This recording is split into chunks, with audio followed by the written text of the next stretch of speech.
Well, it's a beautiful sunny day here in Ontario, plus 12 right now, so I think the track will be a swamp. If I was to guess, we're going to the track right now. I want to check on some horses. Eva's birthday party today. It was her birthday, 2 days ago? Friday, yeah. 2 days ago was Eva's birthday. Turned 11. Hard to believe. We had a good week, but I'm going to talk about the 2-year-olds now. 3-year-olds now. 3-year-olds. Now, some great news coming from Harry's Barn. I've been relaying the updates of Almost There Boss and those horses that are in his barn, but I haven't really seen them trained other than slow miles. So I was very interested yesterday when Harry said, now, Eva, we had a lot going on yesterday. A lot of horses training at the barn, a lot of horses going to Mohawk. So I was very interested to hear back from Harry as to how the horse is trained. Almost There Boss, Harry said he is ready to school on Friday, which is interesting. I didn't know how far away he was. He said 2-4. I suspect, knowing Harry, a half in 58 or 59 yesterday at Mohawk. So that horse is ready to go now, ready to school. So that's great news for all of you, my partners on Almost There Boss. Can you turn that down just a little bit, Addie Bear? No, can't turn it down. Okay. Ollie's a little tired because he thought it'd be cool to get up at 5 o'clock in the morning and play video games downstairs. So, shockingly enough, at 9, a little sleepy today. So, Almost There Boss, very good, 2-4 at Mohawk yesterday. A more Diener. Now, last week when they were going to train them fast, it snowed and was ice, and I couldn't train them on Thursday. So I suspect they had a good training trip yesterday. I did not talk to Lauren yet, to be honest. I haven't talked to her yet, but he's ready to almost go on the bike and go a mile in 2:8, 2:10. I thought he was very impressive when I trained him in Ontario. That would be 2 weeks ago. So he's getting close also. All these horses are coming along. Another huge update. Arches Rainbow trained in 2:10. I think Harry said probably last half 1:1, 1:02. But the big news was she never made noise. Not a whisper. So, and he said, most importantly to me, aside from all that, which is awesome, he said she was very, very strong. So, great news coming out of the Arches Rainbow stall, so to speak, this week. Better Be Sawyer, kind of get roughed up getting that. You know, when I come first over with her 2 weeks ago, and this has to be partially my fault. I didn't speak to Travis yesterday. I meant to. To be honest, I should have reached out to him and implored that he drove her very conservatively. She can't rough her up. Can't rough this filly up. Now, the vet had left. This was the last race at Flamborough, so there was no getting her scoped.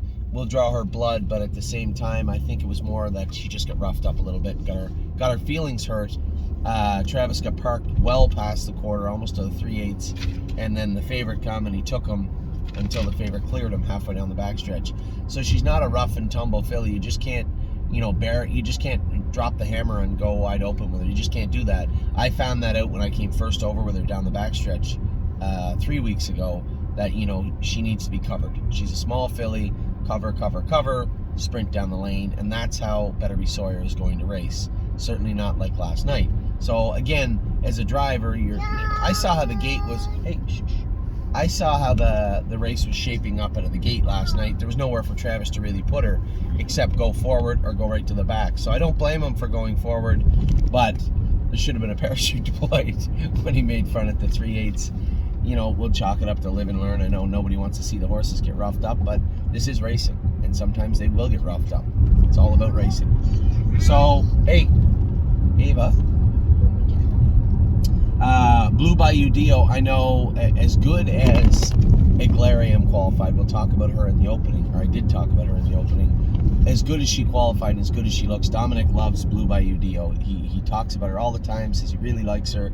This is a filly that's probably going to remain here until the New Jersey Stakes start. And we don't have to send her to New Jersey. Keep in mind, there is another New Jersey leg added this year in the middle of summer. She does have Kentucky also. So there is lots going on for Blue Bayou Dio. Keep in mind also, she has one pari-mutuel victory. So she fits an Almers of 2 at Mohawk. Right now, they'd be sitting ducks for her, and she's getting closer to the races by the day. What else do we got here?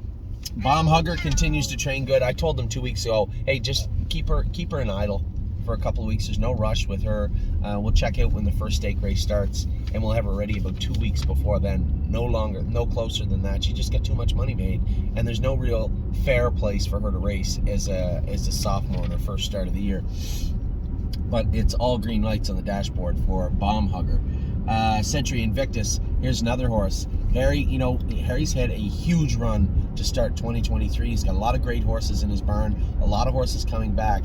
But I bet you if you ask him, Century Invictus is near the top of his list. He says he is very, very good. He really, really likes this horse.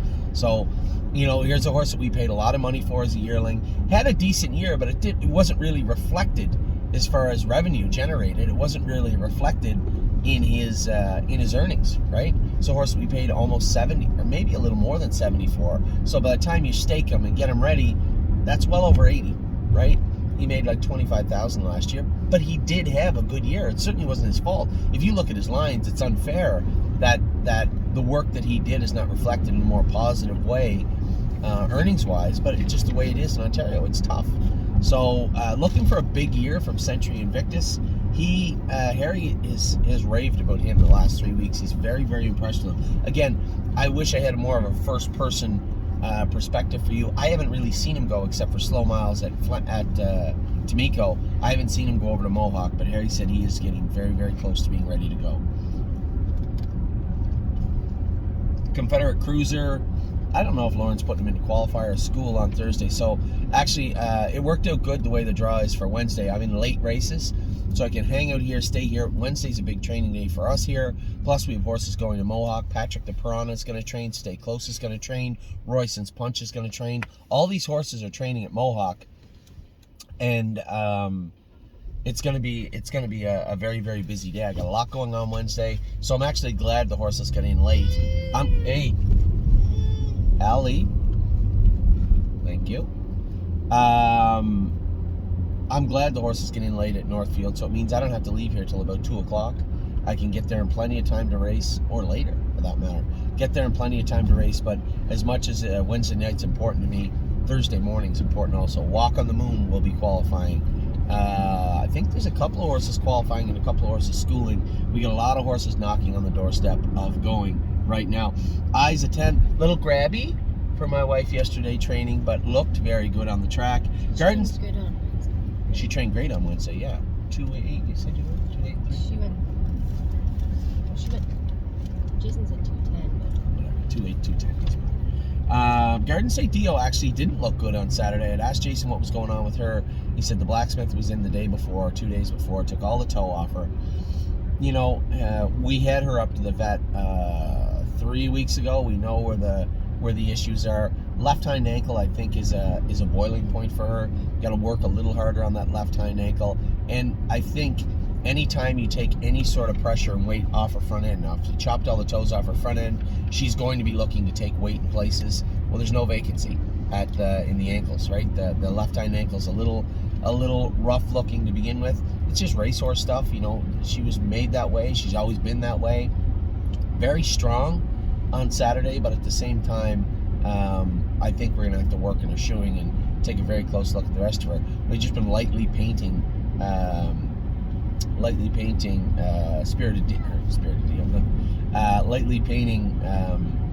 Garden State Dio, but I think maybe go to a little heavier blister on that left hind ankle for sure, and her knees up front. So she's at a hurdle right now. She's getting close. She's not as close as these other horses. She's at least probably a month away, but she's getting very close. Grace was good, but as you can see with Grace made the break. I don't know, Jason thought he'd train her without hobbles on. She may be able to trot fast without them on, but she still wants to get at it, right? And this is the problem. Jason said he trained her a lot, but trained her by herself this year. You get her in a group of horses, she's a competitive filly, and she was really, really hot, and she ended up rolling off stride as you run up on top of somebody coming to the half. That'll happen, but at the same time, she wears hobbles, she wears a hood, she wears a mini bit in her mouth, and that's the difference between training by themselves and training with other horses. That's why we train them with other horses, so that they don't get wound up when they finally do get in with them. Massive Profit qualified good, but quite frankly is not ready to go just yet. Mario and I had a talk yesterday afternoon about a number of things. just a general talk, and I talked about now as far as Stonebridge Acadi, you can put him in London or Flamborough, and you can race that horse into shape. I don't think there's any necessity to qualify. This is a horse that we got to manage his knees. This is a Cadabra colt who is a brother to Simba, and I think what happened was another thing. Mario trained him down also without hobbles on, and then he made a break behind the gate in the first qualifier without them on, and then they just threw them on him. But they had them on him pretty tight, and I think they just tired him out. If you look at his last quarter, he didn't bleed, he didn't tie up, he wasn't sick. His last quarter was simple. He was exhausted. Those hobbles were real tight, and he just wasn't used to wearing them, and I think they just tired him right out. So probably going to look for London or Flamborough with him. For the people out there saying, what is wrong with him? Well, he's an okay horse that was really tired in a qualifying day at Mohawk. So that's what's wrong with him. I mean, Massive Profit should be able to trot in 56 and was gassed in 2-1, 2-2. Now, it was a pretty heavy headwind, which I found it's hard to explain, because when you see such an impressive mile from someone like Eglariam, and then I go on the track with a horse that I know is a nice horse in Massive Profit, and he struggled down the lane in that wind, it's one of two things. Either it wasn't as windy as I'm telling you, which it was, or Eglariam won an incredible qualifier, which she did. So Massive Profit was good, but needs a little more work. He's not ready for the non-winners of 2 at Mohawk yet. So I said to Mario, we'll train him up Wednesday light, mile and 30, 25, and then we'll school him Friday. I need him to go in 57, 58. He's just not ready. He was good. He did everything perfect the other day. Just didn't quite have that pop in his step. But it'll come. He always was a pretty good horse in that regard. So just more work. Just needs more work. Matt's MVP is going to be in to go Wednesday. This guy's at a place where he's actually really fast. And doing his work well, but his liver is still up pretty high. We had finally got the medication for him for his liver to drive that down a little bit. I think his back hurts him a little bit. He's going through an area. I think we get all the cork off him, get some easy racing into him. I think he'll be fine. I'm driving him, so I'm going to tell you right now, he's not going to be driven hard on Wednesday. This is a horse, where he would be suited great right now? Mohawk with James. But he's not coming over here right now. We'll see how he goes on Wednesday, because I guess I wouldn't be against it. I don't really have much interest in the Hackett for Matt's MVP. I know I threw the Hackett out last week for him, but I was thinking he qualified in 2 minutes or 59. He's going to come out and trot in 58 and jog. He wasn't. He was a little tired finishing up his mile the other day. We gave him a week off because we saw what had happened with his liver, and his Billy Rubin worked on that, schooled him in 2:12 in the snow on last Thursday. He was good, jog hard. But at the same time, I don't want to hurt this horse. So if I think he's more suited for the maiden trot here, then he'll be coming home after Wednesday for a short stint in Ontario. But before you start clamoring and worrying about getting licensed for Ontario if you're an Ohio owner, relax. I certainly have not made my mind up yet, but he is going to be driven fairly easy on Wednesday. I'm not going to hurt this horse. Of Tom continues to train down good. I just want her zinging tight when she's ready to go. Is the Hackett in the cards for her? Possibly. I know she doesn't fit. She does not. Wait. Yes, she does fit. She does fit the non-winners of 2 Iron Series or whatever. It's, if I read it right, it's non-winners of 1 or 7,500. Ohio Bred's non-winners of 2. She has a few wins, but they're all on fairs except for her first start in Scioto. So she has 1 win. She fits the Iron Maiden Series. So I think that's probably what we're aiming for with Of Tom, her first start back. 1-2 Skip a Few again, same type of thing. She has no victories. Her victories were all at fairs. I love the fact that even though it was a Buckeye, a grassroots at Delaware that she won, they treat it as a fair, because keep in mind, although Jug Week is Jug Week to us, it is a fair week in Ohio and is treated as such. So she is still a maiden. 1-2 Skip a Few. Peanut Butter and Jelly, another one, just needs more work. I know that Mario asked Chris to go mile in 2.5 with her behind the gate, and he said he went in exactly 2.5. Is she a killer? No, she's not a killer. Let's see what she can actually do. She's a good-looking, well-bred filly by Bettor's Delight.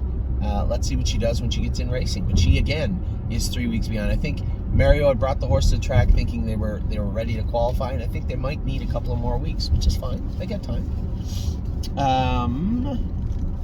Procrastinator, I was told, trained like a monster last week. 2.5, last half in a minute. I think he'll be in to qualify. We'll probably look to qualify him twice. But from what I was told from Jason, from Lauren, the horse trained like a monster, which is good to hear. We got him hung up the way we want him hung up. I know the day I trained him, he was extremely strong. And the way they got him looking now in Ohio, I'm excited. I'm a little excited about this guy. Purple Aura, she did tie up. She is going to miss 2-3 weeks now. If I miss, I mean, she won't be able to train hard until we get that CK down. And you guys, you've been through this with us with a number of horses. It happens. Her number was extraordinarily high, actually, which is a bit of a freak thing. So it only leads me to believe more. It was more weather, maybe the season, the horse in season, and she tied up a little bit. The good news is when they get those freak high tie-ups, they tend to come down pretty quickly. So if we can get her AST back down to 3,000-4,000 and a CK below 100, we can start training her again. But I suspect that will take probably another week in Ohio before we can train her. So it'll cost her 2-3 weeks. And it won't cost her very much, but it will cost her 2-3 weeks. Renegade Gypsy trained great. You guys saw him on the drone. We'll talk about the drones in another video, but Renegade Gypsy was very good. That was 2:15. His own last half was probably 1:03. He looked very good doing it. I was very happy with the way he looked. What I liked most about him was I was coming to him down the lane. We were really trotting the last 8, and he gave no room. I got no closer than I was coming out of the turn. So good for Gypsy in that regard. A horse we're all going to have to pay attention to very closely. We don't talk about him near enough. Resolute Bay.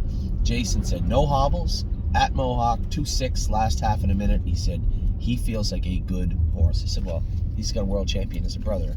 And last year I had talked to you, go back and look at our videos, I had talked to you all through the year about just how immature he looked. Right up until his last start, how immature he looked.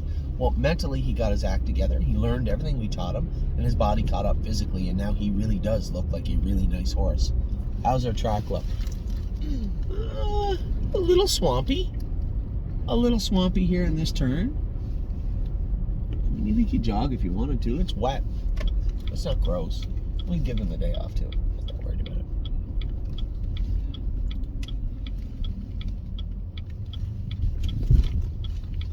So, where are we at here?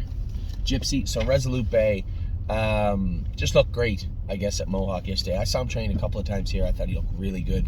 I think you're going to see quite the metamorphosis of Resolute Bay in 2022.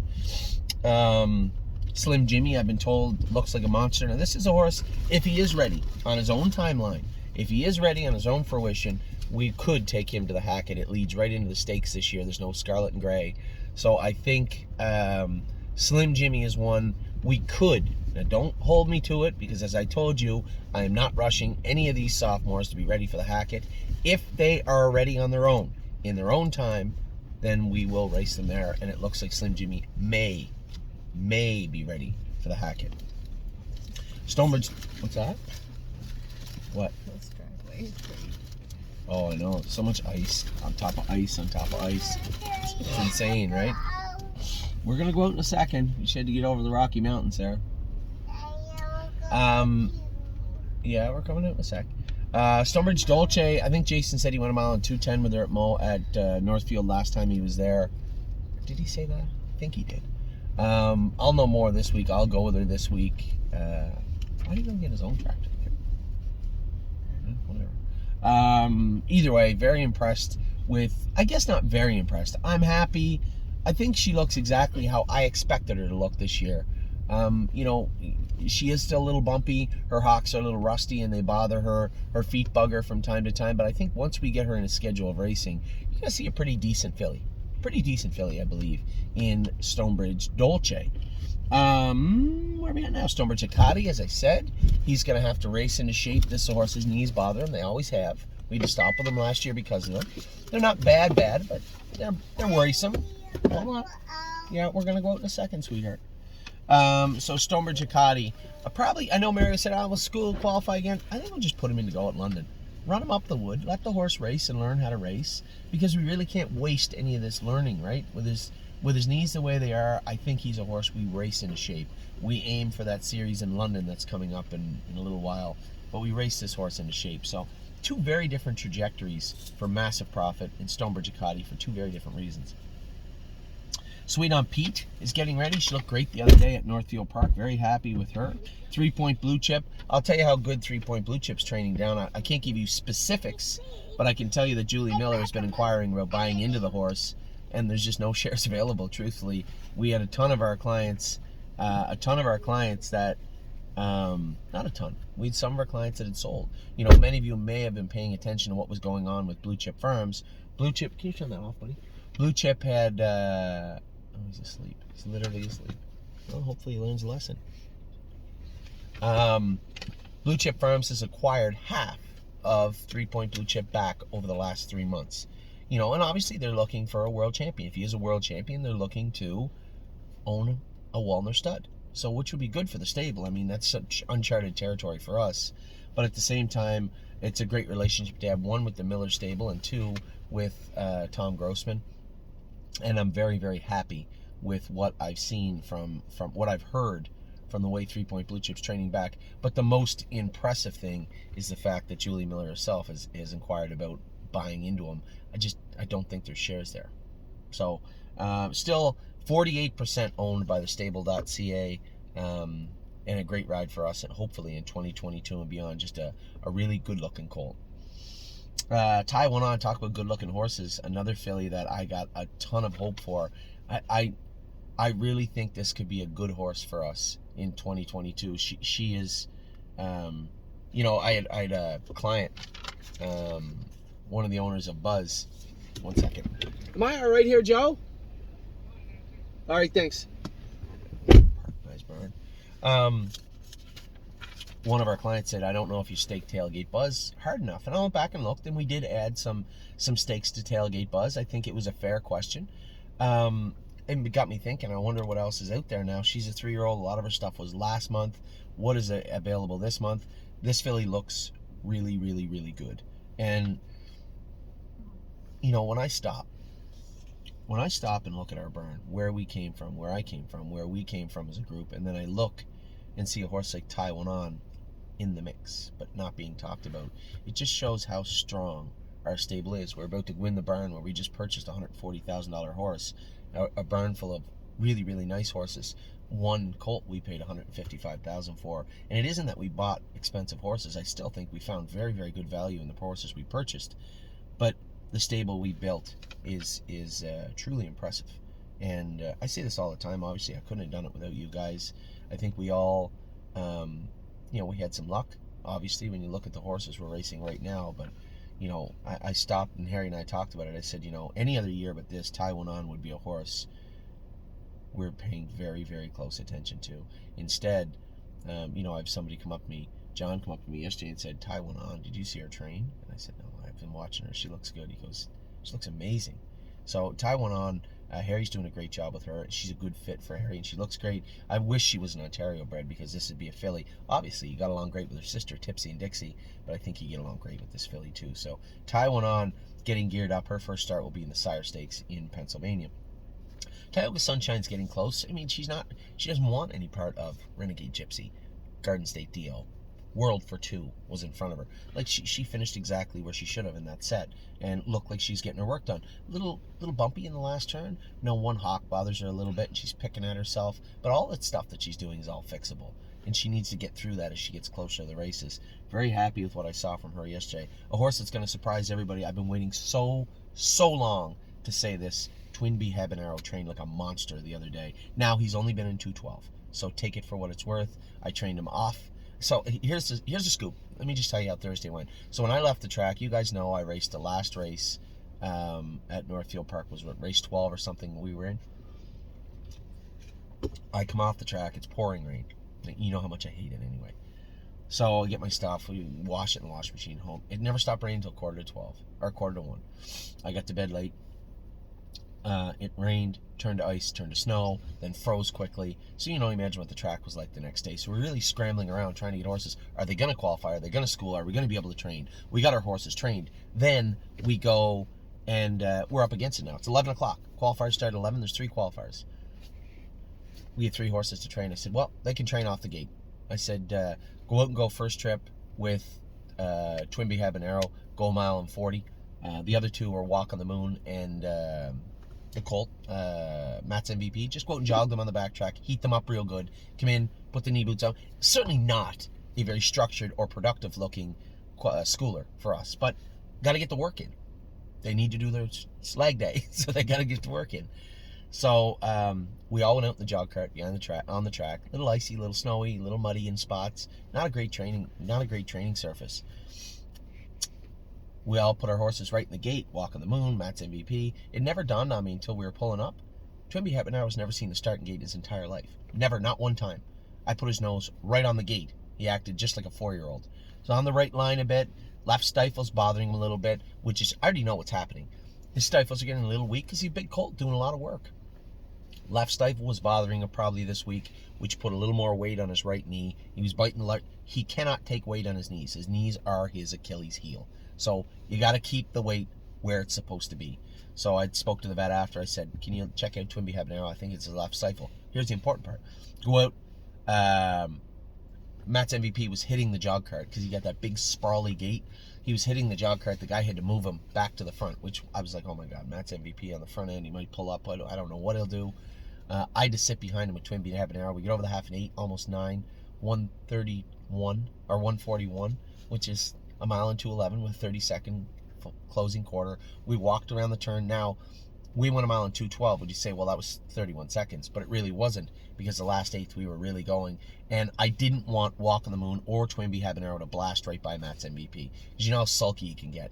So I come out of the hole, and I'm telling you, I was strangling him going under the wire, and Matt and Walk on the Moon was going by. I said, hey, don't you dare go by this. So he just sat out there, and we finished all of us 3 wide together going under the wire.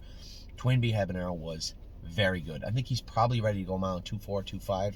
Right now, no problem. So we'll probably school him in 2:4, 2:5 on Thursday morning if he feels good. This is why it's important for me to be over there this week. We have a lot of horses that could qualify, that could school, that I want to see. Twinbee Habanero is almost on the top of the list now. He was very, very good the other day. Twinkle in Her Eye. Harry again says she was great last year. So you heard me talk about Garden State Dio and how that left hind ankle, you hear things like that and you get concerned, but these are her left hind ankle. Maybe there's a little roughness on it and it just causes a little discomfort, and then when you chop all the toes off her, that added weight that she's taking from her front end to her back end, it's overloading that ankle and it gets a little sore. So you have to work. You can cryo it. You used to cryo them, but you don't see them cryo them anymore. They shock them more times than not. So probably what we'll do this week, put pads on sorry, I keep calling Spirited Dio. Put pads on Garden State Dio up front, shock that left hind ankle and inject it. That's what I think will happen tomorrow morning.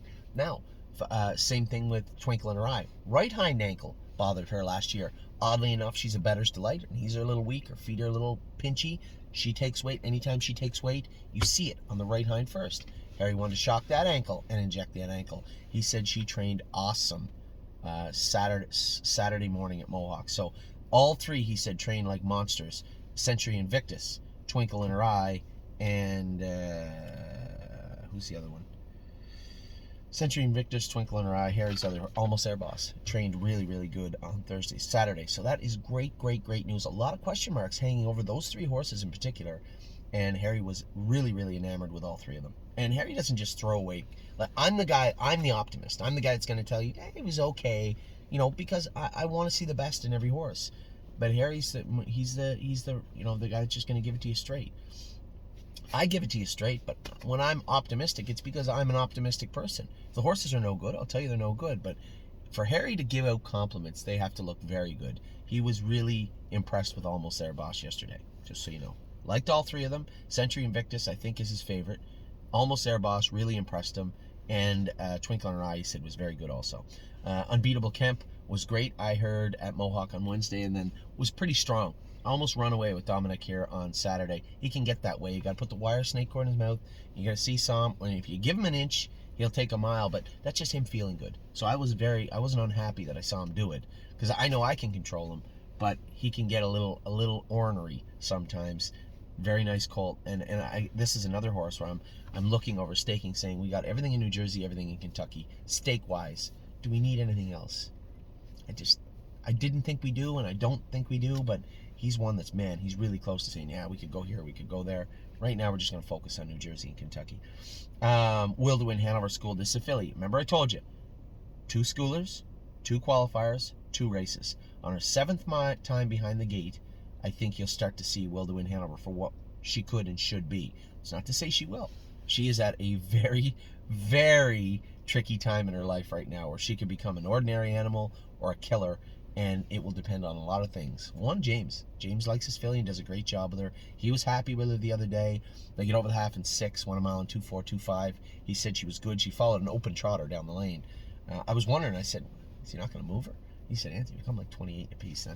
That's the Treasure Tees in the open 6 months ago. So another schooler for her on Friday. Then you'll see her first qualifier, her second qualifier. If she's ready to go, then you'll see her first race, her second race, third race, third pari-mutuel start. I suspect you're going to start to see Will to Win Hanover come up to where we want her to be. World for 2 looked great yesterday. James was happy with him. Nice colt. He's going to qualify here, and then he'll be off to the Meadows. I know we keep saying we're sending horses to Tim. We haven't got any to him yet, but we will very, very soon. World for 2 will be part of the first shipment. So that is the 3-year-olds. I'll be back with all the other videos just a minute.